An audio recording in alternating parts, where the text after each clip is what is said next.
Fala pessoal, sejam muito bem-vindos a mais um Isbel Talks. Estamos aqui hoje com um convidado mais do que especial, um cara que tem me abençoado demais com o conhecimento que tem, um cara cheio de Deus. Para você que já o conhece, já teve aula com ele, sabe o quão ele é esmerado na palavra, né? Conhecedor da palavra. Hoje a gente vai estar sugando um pouco dele aqui para aprender um pouco mais. Também conhecendo um pouco da história, né? Do Adriano Neto. Mas calma aí, Adriano, antes de você falar, para você que está aqui pela primeira vez, se inscreva no nosso canal, não esquece de dar like nesse vídeo e compartilhar com pessoas também que gostam dos temas que nós vamos abordar. Nós vamos falar sobre a igreja atual, nós vamos falar sobre teologia sólida e saudável, que é muito importante, né? A igreja está precisando disso hoje, como fazer uma boa exegese bíblica, enfim, o professor Adriano vai nos ajudar com isso, né? Bom, o Adriano é formado em teologia e é pós-graduado em Novo Testamento, não é isso? O cara é o brabo mesmo, hein? Isso mesmo. Ele também é conhecido como primo de Paulo. Para quem já teve aula com o Adriano, o cara sabe tudo sobre Paulo, né?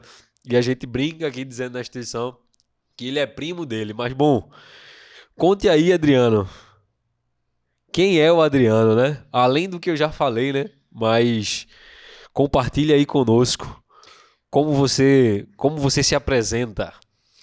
O Adriano, ele é casado, tem Casado, 2 cachorros, 2 filhos quase. sou professor, coordenador, apaixonado por livros. Se quer me ver feliz, Me dê um me livro dê um de livro. Mas presente, né? primeiro saiba se eu tenho o livro ou não, né? Deve ser difícil você me dar um livro que eu não tenha. Bem isso, né, cara? Gosto muito de música, principalmente música clássica. Na verdade, eu sou meio eclético, né? Eu ouço um pouco de tudo. Que legal, cara. Casado há quanto tempo, Adriano? 8 anos. 8 anos de casado. Um beijo pra sua esposa, né, Um cara? beijo pra minha esposa, Elizabeth. Apaixonado. E, cara, a gente costuma conversar, né, com essa pergunta, principalmente para quem está no contexto que a gente está inserido, eclesiástico, e falando muito a respeito disso, né, de igreja, de Jesus. Conta aí pra gente, cara, como foi a sua experiência de conversão, né? Então, experiência de conversão, uma experiência extraordinária eu não tive. Então, eu ficava vendo ou lendo pessoas que narram a sua experiência, sonhos, coisas assim extraordinárias, e eu não tive nada disso. Pelo contrário, assim, a minha caminhada foi com Jesus desde pequenininho, aprendendo, aprendendo com a minha avó, com a minha bisavó. E isso me levou um pouco de crise, sabe? Porque quando você ouve pessoas falando das suas experiências, né, de como era antes e depois, eu ficava pensando, poxa vida, mas comigo não aconteceu nada disso, né? Será que tá certo isso, né? Será que foi Será que verdadeiro, foi né? verdadeiro? Quem ouviu pelo menos o testemunho do Eric aqui conversando sobre a conversão dele, cara, o cara fica com inveja. Poxa, Senhor, por que eu não me converti Então, porque, assim, né? será que tô certo, né? Na minha experiência. E eu não tive uma experiência extraordinária. Eu não excluo a ideia, né, de uma experiência extraordinária. Pelo contrário, tem muitas pessoas, né, que tiveram brilhantes experiências de conversão. Então, eu não tive essa experiência. E isso me levou a ver que Deus atua não só no extraordinário, mas também no ordinário, no dia a Exatamente, dia. cara. E assim foi comigo. E eu aprendi que Jesus me ama apesar das minhas experiências, né? Porque não é a experiência que define o amor dele. Pelo Exatamente, cara. contrário, o amor dele é expresso de forma extraordinária na cruz, né? Foi o que Paulo falou lá em Gálatas 2. Então, a minha caminhada com Jesus, ela foi uma caminhada desde muito pequeno. Eu morei um pouco com a minha bisavó, que é assembleiana, e até os meus 9 anos. Então, dos 6 aos 9 eu morei com ela e eu aprendi ali, né? Na prática, vendo uma pessoa que ama Jesus, que levantava de madrugada para orar, para ler a Bíblia. Então é aquele costume, sabe? Eu acordava com aquele barulhinho, Que legal, né, né? cara? Da minha avó do coque. A E avó do a Coque. avó do coque. E a experiência foi brilhante, porque eu dormi no quarto dela. E ela me ensinou a orar. Ela me ensinou várias questões que eu trago até hoje, né? E eu me lembro que eu não sabia ler, mas eu via ela lendo a Bíblia e eu tinha muita vontade de ler a Bíblia. Então, quando eu aprendi a ler, a primeira coisa que eu pedi foi uma Bíblia. Então, essa Bíblia chegou, comecei a me envolver mais com as questões das leituras. Quando eu saí da casa da minha avó, que eu fui morar com a minha mãe aos 9 anos, isso não se perdeu, né? Pelo contrário, permaneceu. E até hoje a gente caminha aí apaixonado por Jesus. Que legal, cara. Que benção. E Adriano é um cara de muitos livros, né? Quantos livros tu tem em casa, Adriano? Ah, tá perto dos 1000, Perto dos 1000, né? E já leu todos já também? uma boa Uma parte. boa parte, uns 900 por É, aí. não chega tudo isso, né? E ele só anda. E os livros de Adriano é tudo maior que a Bíblia, né? Cada um maior que o outro, cara. Mas que massa, a experiência maravilhosa. E essa questão também de compartilhar com as pessoas. Muita gente viveu o cristianismo desde o berço, talvez, como você viveu. E outros têm a sua experiência no meio do caminho, né? E Jesus atua de diversas formas. Não só com experiências mirabolantes, como aconteceu com o Eric, que foi uma experiência muito linda. Mas isso também é lindo, né? Você tendo esse contato com a sua avó desde muito cedo. E eu também tive esse privilégio, né? Minha avó também é cheia de Deus e me ensinou desde muito cedo a caminhar na palavra, né? Enfim, tem algumas semelhanças aí no meio do caminho. Mas, e com relação ao teu chamado, cara? Com relação a. Hoje você escolheu, né? Hoje você é professor. Alguns já te perguntaram diversas vezes, por que tu não é pastor, pô? Tem potencial para isso. Alguns me chamam de pastor, né? Alguns chamam de pastor também, né? Mas como foi que se deu aí o teu chamado? Como você chegou no que você realmente faz hoje? Então, eu gosto do termo vocação. Vocação. Então, eu entendo que eu fui vocacionado para esse ministério, para esse serviço. Porque a ideia do ensino é para servir a igreja, né? Para edificar a igreja. Então, eu sempre compreendi nessa minha jornada que a teologia serve para servir, né, a igreja local, e não o contrário. Então, esse é um dos propósitos que eu tenho. Agora, eu nunca fui da leitura. Até assim, os meus 15 anos, eu não lia nada. Nunca fui uma pessoa assim entusiasmada pelo estudo. Pelo contrário, né? Quase reprovei o terceiro ano no ensino médio. Era muito preguiçoso. Era quieto, não era bagunceiro, mas não tinha essa ênfase, né? Como muitos têm de estudar. Foi após os meus 16 anos que eu comecei a ler e não parei mais até hoje, né? Mas já era uma leitura no quesito teologia? Não, não. Começou mais com questões devocionais, né? A teologia ela entra um pouco depois, né?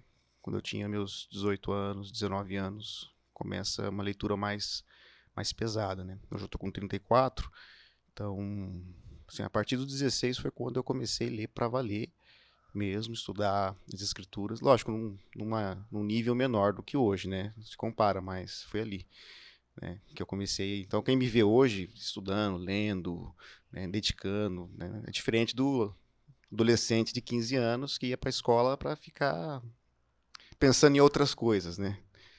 E como tu chegou aqui, cara, para lecionar? Tipo, em que momento você entendeu que era isso que você queria fazer para sua vida, que Deus tinha te chamado para isso? Desde quando eu comecei a estudar a Bíblia, eu já entendi que eu tinha que ser professor. Talvez não de sala de aula, sabe? Mas, de alguma forma, atuar na igreja dentro da área do ensino. Então, desde assim, quando eu comecei a trabalhar com grupos pequenos na igreja, lá com os meus 17 anos, eu já tinha essa proposta. Então, quando eu entrei na faculdade de teologia, que eu decidi fazer teologia, eu já cheguei no primeiro ano já com alguns conhecimentos que os meus companheiros de sala não tinham. Então, por exemplo, eu já cheguei lá com noções básicas de grego. As pessoas não sabiam nem como começar. Já entrei sabendo alguma coisinha, sabe? Porque eu já tinha essa noção de querer dar aula. Então, isso queimava no meu coração. E para mim, essa é uma ideia da vocação. Vocação é aquilo que queima dentro de você. É aquilo que você vai fazer porque você entregou sua vida para aquele tipo de serviço, porque aquilo é movido pelo Espírito, através de você. Então, a vocação, ela queima o coração, né? Então, a pessoa vocacionada, ela é uma pessoa incendiada, ela é um dinamite. E eu me vi assim, como um dinamite. Então, eu ia para a escola, ia para a faculdade, me dedicava nas aulas, porque eu queria, de alguma forma, no futuro, ser professor. Até me lembro que no primeiro ano, nas primeiras aulas, os professores perguntavam assim, né, o nome de cada um, por que você está aqui, como que você chegou aqui. E quando chegou na minha vez, eu falei, eu sou Adriano e eu quero ser professor de teologia. Né? Acho que eu era o único da sala que queria ser professor de teologia. E o tempo passou, né, me formei, e conheci um grande amigo, que é o Maurício Mantovani, Que já esteve aqui com a gente. que é um dos meus melhores amigos, um cara que eu admiro demais. E sempre conversei, falei para ele desse desejo de trabalhar com a teologia, né, de dar aula, de servir de alguma forma. E ele falou para mim assim: eu vou colocar você no ISBEL. E eu pensava, tipo, não vai acontecer, né? Meio pessimista, né? Será que eu vou conseguir? E eu lembro que quando eu terminei, né, a minha graduação, isso foi em 2015 que eu terminei. Finalzinho ele falou: vou colocar você no ISBEL. Já conversei com o Vanderlei. E tá bom, né? Tá ótimo. Mas assim, com aquela desconfiançazinha, porque você não acredita, né? Muitas vezes a gente se rebaixa um pouco, né? Diante de propostas que a gente acha que não é capaz de fazer e tal. Mas sempre fui estudante, estudei, sempre preparei, até que rolou a oportunidade, né? O Vanderlei me chamou para uma reunião, falou para mim assim: olha, eu vou colocar você numa turma de 8 semanas, de contexto histórico da Bíblia. Sua primeira turma. Se der certo, ótimo. Se não der, acabou. A gente para por aqui. Então, foi uma oportunidade que eu tinha nas mãos, né? E eu me lembro a primeira aula, quando eu cheguei aqui, irmão, a sala estava lotada. E eu tinha experiência só com a igreja, nunca tinha dado aula numa sala. Essa foi a primeira vez que tu deu aula em sala de aula. Primeira vez. Que massa. Então foi assim, uma experiência e começou com problemas, né? Porque o computador não deu certo projetar o slide e eu tive que aprender a improvisar na primeira aula, né? Como um bom professor, né? Ali eu já tive que aprender a improvisar, mas deu certo. E eu me lembro que a Maura, ela havia me dito, a Maura que trabalhava aqui também dentro da secretaria acadêmica, falou assim: Adriano, olha, na sua turma vão ter pessoas que são ouvintes e se eles gostarem, vão fechar a matrícula, tá? Falei, meu Deus, né? Primeira vez já com uma responsabilidade, né? Aí eu fui, graças a Deus, muitos fecharam matrícula e tô aqui até hoje. Que massa, cara. Né? Desde 2016 aí, 7 anos. Não foi só você que ganhou com isso, tenho certeza que a instituição ganhou muito. Como seu aluno, posso falar isso. Você é um cara realmente apaixonado pelo que faz, cara. E você não falou, mencionou isso aqui, mas o Maurício me disse que na faculdade que você se formou, você foi o aluno número 1 da instituição como um todo, no curso que você estava fazendo, né, de teologia, e chegou a ser premiado com um notebook na época, não foi? Foi, na verdade não foi o número 1. Foi assim que ele me falou. Não foi o número 1. Foi no ENAD que nós fizemos, foi o primeiro ENAD da teologia, e quem ganhasse o ENAD, né, quem ficasse os 3 primeiros, iam ganhar prêmios. E a gente não sabe o que cai no ENAD de teologia. Lógico, né, o lugar que eu fiz, na faculdade que eu fiz, ela preparou a gente, deu aulas, tudo. Mas daí chegamos lá, você não sabe o que vai cair. Tipo, pode vir todo tipo de pergunta. E eu fui tranquilamente e fiz a prova. Só que eu não queria ficar em primeiro. Porque em primeiro lugar, você ia ganhar uma bolsa integral, né, na instituição. E em segundo lugar, se eu não me engano, ia ganhar uma pós. E em terceiro lugar, ia ganhar um notebook. E eu falei assim, eu queria ficar em terceiro, né? Porque eu não queria fazer outra graduação e também não queria fazer uma pós naquele momento. Eu precisava de um notebook para dar aula aqui, porque o que eu tinha não estava dando certo, né? E eu fiquei em terceiro, cara. Caramba. Fiquei em terceiro e ganhei o notebook da HP, né? Que eu usei por um bom tempo aqui. Que legal. E para mim foi o melhor prêmio, né? Naquele contexto. E era o que você queria, Era né? o que eu queria. O Maurício compartilhou isso comigo lá, enquanto ele me contava um pouco da sua história, né? E, mais uma vez, a instituição ganhou muito, cara. Tendo você aqui, você é um cara, assim, espetacular no que você faz. Não é porque eu tô com você na sua frente aqui, não. Tenho certeza que você que tá assistindo, que já foi aluno dele, vai comentar o mesmo, né? Se tratando agora do que o pessoal realmente quer saber, né? Que é do que você fala da melhor maneira possível, que é teologia. Vamos conversar um pouco sobre o Novo Testamento, cara. Você dá aula aqui na instituição, no ISBEL, né? De NT1, que são os Evangelhos, Novo Testamento 2, que é a teologia do apóstolo Paulo, né? A introdução do pensamento ao apóstolo Paulo. E NT3, que seria... Apocalipse, Cartas Gerais. Cartas Gerais e Hebreus. Apocalipse. Vamos começar do começo, de NT1. Cara, a gente percebe que na igreja hoje as pessoas, embora se esforcem para ler e estudar a Bíblia, e cremos assim, mas percebemos também que existem muitos equívocos na hora de compartilhar alguns textos e fazer uma boa exegese bíblica, né? E você é muito bom com isso. Eu queria que tu desse alguma dica para quem está assistindo a gente aqui hoje, como fazer uma boa exegese, qual seria o caminho que precisa ser percorrido, como você faz para comunicar seus conhecimentos em sala de aula, enfim, nos ajuda com isso, cara. A primeira dica é estudar no ISBEL. A primeira dica é Essa é estudar a no IVA. primeira dica, né? Esse cara nunca mais vai sair da instituição a partir de agora, né? Vanderlei, se estiver assistindo isso, dá um aumento pro cara. Por favor, Vanderlei, né? Não, mas é a primeira coisa, estudar no ISBEL, né? Nosso quadro de professores é um quadro muito bom. Temos professores excelentes, né? Que desde o próprio Vanderlei, que é uma das maiores mentes que eu conheço, Maurício, Mantovani, né? Então, tem uma boa turma aqui que pode contribuir, né? O Matheus com aconselhamento. Então, a primeira coisa, quer fazer uma boa exegese, estude no ISBEL, né? Faça uma disciplina comigo ou com o Maurício, que são os professores de Bíblia, né? Que vai dar bom. Agora, o segundo momento é leitura. Não se faz teologia sem leitura. E muitas vezes nós nos limitamos apenas em ler a Escritura, a Bíblia. Como que se a Bíblia ela trouxesse todos os assuntos geográficos, políticos, né, históricos. Não, as Escrituras elas têm um período de escrita, ela fala para problemas específicos e muitas vezes ela não vai fazer o relato histórico, político que é necessário. Por quê? Porque não convém a ela fazer isso naquele momento.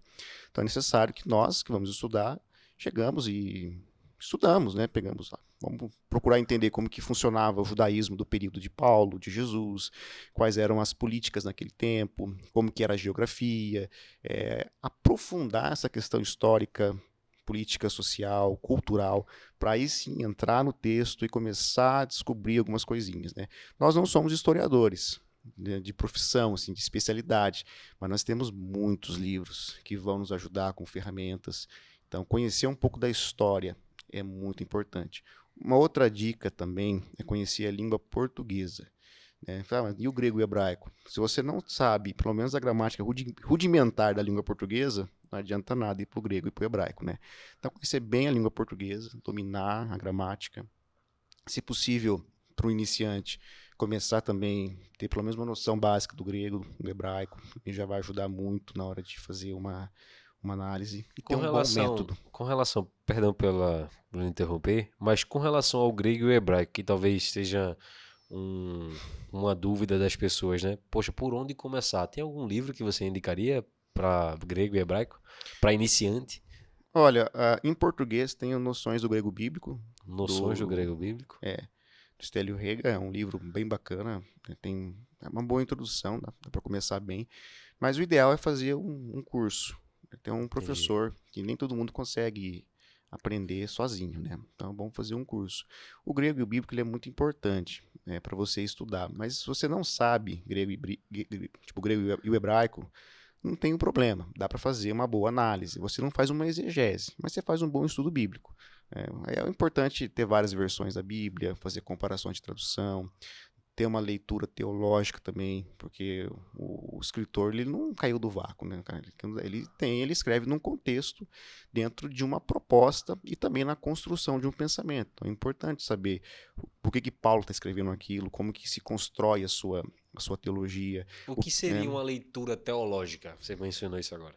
Uma leitura teológica é você conhecer, né, dentro da teologia bíblica, o desenvolvimento e a proposta de cada autor.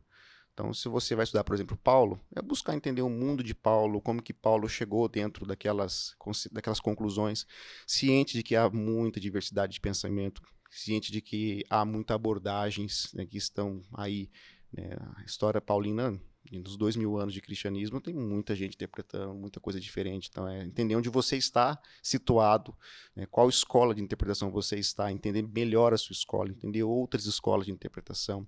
Mas, de modo geral, é isso. Entender como que se constrói o pensamento daquele autor. Qual que é a diferença de Paulo e Tiago, por exemplo? Eles vão falar de alguns assuntos parecidos, em alguns momentos parece que vão conflitar um com o outro. É entender como é que se elabora cada pensamento. E isso é estudar, é ler, né? Não adianta entrar na teologia sem ler. Tem que ler bastante. E às vezes isso é uma dificuldade, né? De brasileiro, principalmente, né? A média de leitura de livros no Brasil não é tão boa, né? E isso não é só para você aprender para si, obviamente que é muito importante, mas principalmente, cara, eu acho que é, no quesito ensinar, o cara que se disponibiliza para isso, a pessoa que se disponibiliza para isso, precisa ser o mais cautelosa possível, porque ela está comunicando algo que pode talvez definir as decisões da vida de uma pessoa, né? E se tratando de ministração agora, né, de pregação na igreja e tudo mais, o que seria montar um bom sermão para você? Tipo, como ajudar as pessoas a fazerem isso, ou o que você não deve fazer de jeito nenhum, né? Sabe, eu não sou um pregador. Né? Eu gosto de dizer que eu sou um curioso, mas eu prego também. E quando eu vou pregar, eu procuro fazer o melhor que eu posso. Né? E para pregar, é necessário ter uma boa metodologia. Não é só chegar lá, abrir a Bíblia e falar. Né? Porque muitas vezes acontece isso, as pessoas acabam, né, não seguindo, né, um fluxo de pensamento saudável. Então ela vai atirando para todos os lados. Isso é muito ruim.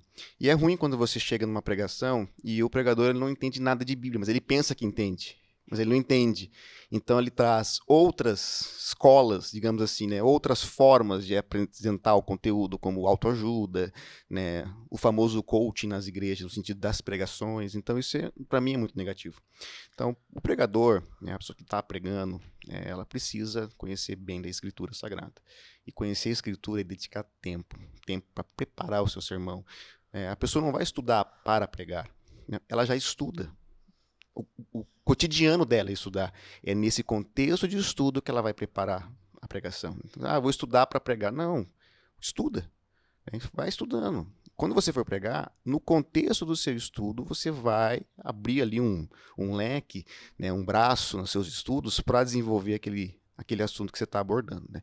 Então, eu gosto muito da proposta do Scott Wilson, as 4 páginas do sermão, né, que ele trabalha como movimentos, e para mim aquilo foi avassalador, porque você começa a interagir com a exegese, então você vai interpretar o texto, e fazer exegese no sermão não é a mesma coisa que fazer uma exegese para um artigo científico da faculdade. Não, ali você vai apresentar para a igreja, então tem uma simplicidade ali, né? E ser simples não significa ser superficial, né? Então tem esse ponto também. Então o pregador ele vai estudar a escritura, ele vai entrar no mundo da escritura, né? E dentro da ótica das 4 páginas, ele vai precisar identificar qual é o problema no texto, né? O que o texto tem como problema, qual é a graça no texto, né? Esse avançar do problema para a graça. Vai aplicar hoje, né? Falando do problema no mundo atual e a graça no mundo atual. Então essa dinâmica das 4 páginas para mim foi muito boa, porque eu consegui colocar, né, o método na pregação, extrair as verdades do texto sem ficar em um ponto só, sabe? Tem pregador que só fica no problema, só fala de problema, e muitas vezes o problema é vertical, não é nem horizontal. Fica só colocando o tal do você tem que fazer, você fez aquilo, você fez isso, e a pessoa sai do culto e ela fala, poxa vida, e agora, né? E com a proposta do Scott Wilson, quando você traz a graça, né, que é a ação de Deus no problema, as coisas mudam, porque você vai ver que o sermão ele precisa ter graça, né, porque a ação de Deus é graciosa. E isso é libertador para aquele que está ouvindo, né? Porque a ideia do sermão é Deus falando com você, através de você também, alcançando pessoas, abençoando pessoas, corrigindo pessoas, dentro de uma ótica pastoral, prática. Só que muitas vezes as pessoas elas ficam focadas muito na prática e esquecem a parte teórica, né? A parte do estudo bíblico. Então, um conselho que eu dou para quem está pregando é isso: não vá direto à aplicação. Invista um tempinho no estudo, na fundamentação, para que a sua aplicação ela seja coerente. E tem outros que ficam só no estudo e não aplicam, então fica uma coisa chata de ouvir, fica maçante. Então acho que a pregação ela precisa ser comunicada de um modo que alcance pessoas, as necessidades das pessoas, mas nesse equilíbrio, né, de estudo, de teoria e de prática e aplicação. Legal, cara. E uma das coisas que eu acho massa do Sermão 4 páginas por quem não conhece, dá uma pesquisada sobre isso. Para você que prega, é muito importante, cara, você estudar, porque ele força você a descobrir qual é o problema do texto, né? Exatamente. Ele força você a descobrir. E não somente isso, ele força você a reavivar a sua imaginação, porque a proposta das 4 páginas dentro de uma ótica indutiva da pregação, é ser uma pregação narrativa. Não é aquela pregação dedutiva que parece mais um sumário de um livro, né, com ponto, subponto, tal. Não, ela tem um movimento narrativo. E isso envolve muita ilustração, história, imagens, e fica mais agradável você falar, ouvir e comunicar. Porque para mim, a grande, né, pegada da pregação é a comunicação. Se a sua fala não comunica, você não está alcançando. Não Então tá é necessário alcançando. comunicar para o seu público e numa linguagem que ele vai entender. Né? Hoje as pessoas elas não ficam muito na leitura, elas gostam muito dos vídeos, né? Não é à toa que os TikToks, os Reels, é tudo curtinho, né? E isso vai fazendo com que as pessoas fiquem, digamos assim, habituadas a esse método. Então, para que você crie uma outra cultura ou faça uma mudança de paradigma, é necessário tempo e também ter o discernimento de entender, né, o público que está sendo falado, que está sendo ministrado, né, para que a sua mensagem fique entendível, né? Exatamente, cara. E depois que eu ouvi sobre o Sermão 4 páginas, eu nunca mais preguei de outra forma, né? Porque isso já ajuda demais para você não fugir do que estava acontecendo na situação lá, a graça lá. E algumas pessoas até falam, nem sei se é o próprio Scott Wilson que cita isso no final, sobre a graça no segundo momento, a graça aqui fazer uma ponte cristocêntrica, né? Sempre Uhum, entender que a graça tem tudo a ver com Cristo e comunicar exatamente, Cristo no final da ministração, né? exatamente. A Escritura ela aponta para Cristo, né? O Antigo Testamento é um avançar até Cristo. Então, quando eu faço essa leitura cristológica e a minha pregação cristológica, é ali que está o grande momento, né, de você apresentar e trazer conteúdo saudável para a igreja. E eu acredito que a igreja local, ela precisa ser uma igreja que estude a Escritura, que leia as Escrituras e que vivam no contexto da Escritura. Porque para mim a Bíblia é um livro eclesiológico. Ela é a palavra de Deus, lógico, mas é a palavra de Deus na igreja, para a igreja e com a igreja. Então, quando eu leio a Bíblia com a igreja, para a igreja e na igreja, é uma leitura comunitária, não aquela leitura isolada, quando a pessoa ela fica no seu mundinho com a sua interpretação. Eu tenho que levar em conta que a igreja ela tem 2000 anos. Então, são milênios de leitura e de interpretação, né, de abordagens que se construíram a partir disso tudo. Então, quando eu leio a Bíblia na igreja, com a igreja e para a igreja, eu estou lendo dentro do contexto da tradição da igreja. Né? E isso muitas vezes acaba sendo tirado. Né? A igreja ela precisa ler a Bíblia de acordo com a tradição teológica. Né? E isso foi afirmado pelos reformadores também. Né? O John Wesley fazia isso de forma muito preciosa. E essa leitura com a igreja, para a igreja e na igreja é algo muito importante. E a gente até já conversou sobre isso aqui nos corredores da instituição, né? Mas a gente vê que acontece dentro da igreja é que o que o cristão, talvez atual, esteja tendo acesso de Bíblia numa ministração de domingo, né? Uhum. Ou no culto semanal, independente de ser no domingo, mas as escolas bíblicas meio que saíram de cena, né? É, E a importância, né? Porque a gente falou no início aqui sobre vir estudar no ISBEL, e é importante você ter bons mentores, né? Mas a importância também da igreja estar fazendo isso, né, cara? exatamente, né? O pastor, o pregador, o professor, ele tem que ter a consciência de que ele está trazendo um conteúdo para pessoas que Jesus ama. Então eu não posso levar esse momento como se fosse uma profissão apenas, ou o meu ganha-pão. Não, ali, no contexto da teologia, da ministração, seja numa sala de aula ou seja na igreja, é algo que precisa ser com espiritualidade, com devoção, com coração, né, em Cristo, porque tudo acontece em Cristo. É ali que nós estamos, né, é nessa esfera no qual o Senhor nos usa. Então, quando eu vou preparar uma aula, por exemplo, ou uma pregação, eu tenho essa consciência. Eu preciso trazer um conteúdo que vai edificar as pessoas, porque são pessoas amadas por Jesus. Eu não posso chegar ali de qualquer jeito. Né? Ah, não vou pregar domingo. Ah, mas quando for sábado à noite eu vou preparar minha pregação porque eu preciso fazer isso. Não, aquelas pessoas elas são importantes. Quando a igreja local não tem a cultura bíblica e as pregações são pregações muito rasas, você tem um grande risco daquelas pessoas que frequentam a sua igreja elas abraçarem outras filosofias, outras doutrinas que são contrárias ao cristianismo, à fé cristã. Agora, uma igreja que está centrada na palavra, é uma igreja forte. Então, na igreja que eu congrego mesmo, nós temos uma academia bíblica, e a proposta é essa, de enriquecer a igreja com um estudo sério da Escritura, porque é muito, muito importante isso, e não só importante, é essencial. A igreja que estuda a Escritura, ela não é levada por vento de doutrina. Isso é muito importante, né, cara? E às vezes você vê um cristão que tem lá 10 anos de igreja e um conhecimento raso sobre as escrituras, né? O duro é a pessoa que não sabe nada e pensa que sabe. Eu acho que não é o duro, é o É o problema. problema, né? A pessoa literalmente sai assistindo um monte de fragmento de vídeos no digital e principalmente com a gente tava, que você mencionou sobre TikTok, sobre Reels, enfim. A pessoa sai ouvindo teologia, ou o que ela entende como teologia, extraindo dali e constrói doutrina em cima disso, cara. Exatamente. Né, tem pessoas que se acomodam com o Se seu acomoda. conhecimento. O que ela sabe, ela pensa que é o suficiente. Mas não é, nunca vai ser o suficiente, porque nós somos insuficientes. E graças a Deus que o Senhor sabe trabalhar com instrumentos insuficientes, porque nós somos insuficientes e dependemos da suficiência de Cristo. Então, quando eu chego no meu estudo, eu tenho a consciência de que aquilo que sei é pouco, aquilo que sei é quase nada. Então, e aquilo que sei está dentro de um aparato, está dentro de uma abordagem que está em construção na história.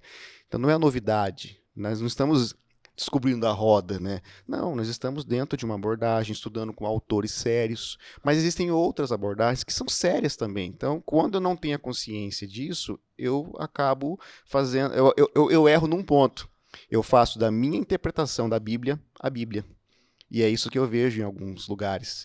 Pessoas que fazem da sua interpretação a palavra de Deus. Não, a minha interpretação não é a palavra de Deus. A palavra de Deus é a palavra de Deus. Eu estou interpretando.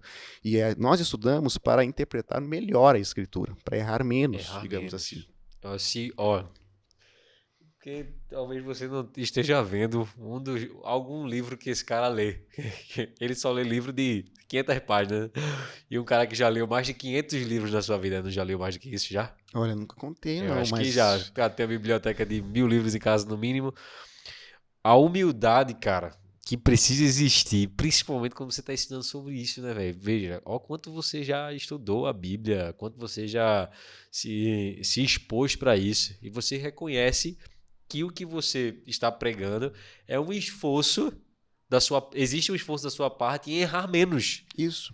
Imagina, aí vê, se ele tá falando isso, que ele tem muito tempo de estudo, imagina quem tá chegando agora e que já quer falar coisas que, não, isso aqui tá mais do que certo e, cara, Esse é um contexto que eu trago para a minha vida. Dentro da ótica do reino, nós não estamos aqui para ser os melhores.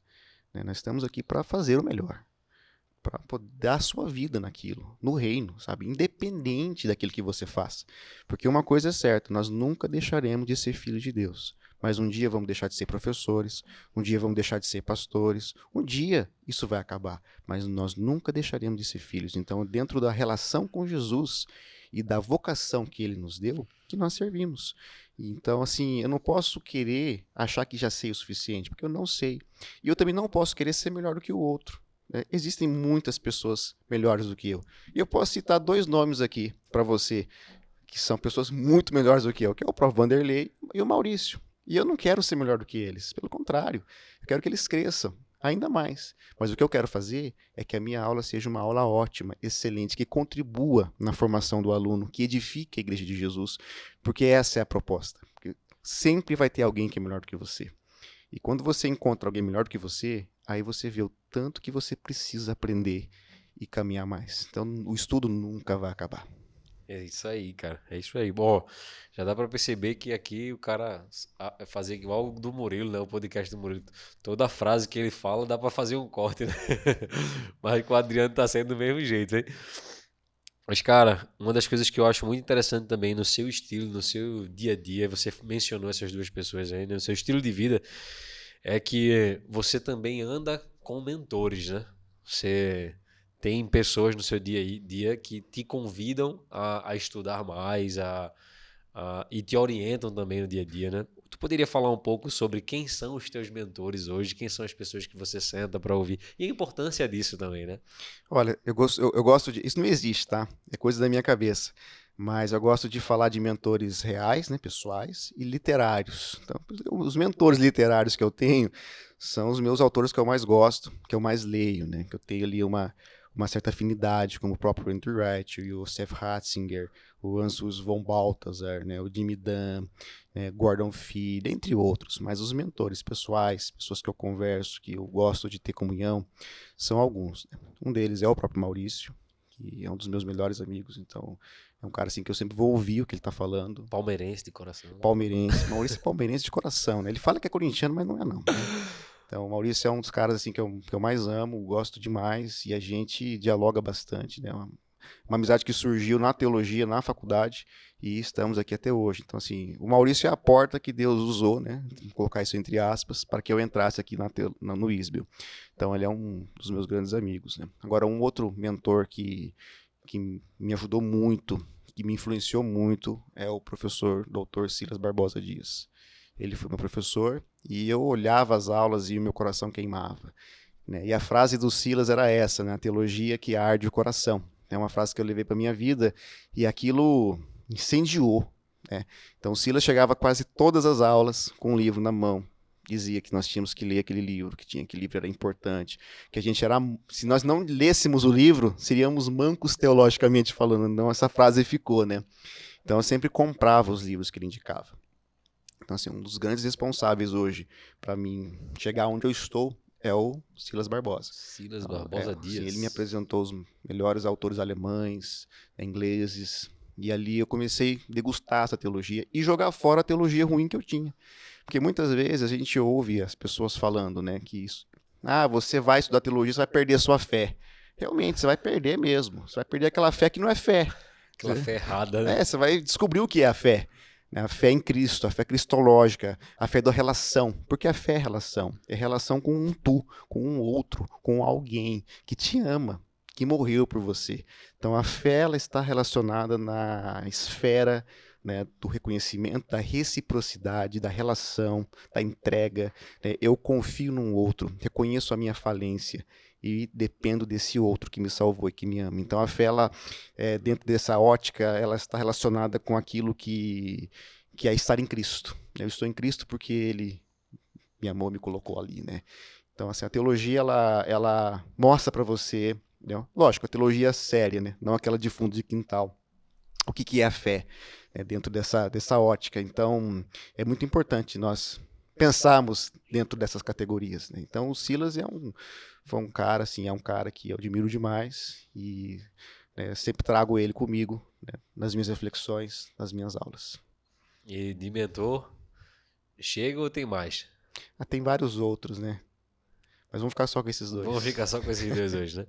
Bom, cara, foi muito bom ter conversado com você aqui. Já estamos partindo para o fim. Mas eu queria que você deixasse um recado para essa galera que está chegando agora e está conhecendo o estudo teológico agora. E tem sonhos com relação a isso. Alguns também, são poucos, né? Mas desejam ser professores. O que você poderia dizer para essas pessoas que querem trilhar esse caminho, por onde ir? Vai citar o ISBEL mais uma vez, né? Mas além disso, Ame Jesus. ame Jesus. Acima de tudo. Porque tudo isso só faz sentido se for nele. Então, meu exemplo é esse, né? Antes de toda aula eu oro, entrego na mão dele e falo que sem ele nada disso seria possível. Então, se a minha aula ela comunica alguma coisa, se algum aluno fica impactado, é por causa de Jesus. Amém, Então, é cara. tudo nele, para ele. Porque se ele chamou para essa função, né, para esse ministério, para essa atividade, ele está ali, ele está fortalecendo, ele está inspirando, ele está energizando. Então é Jesus o primeiro, sempre.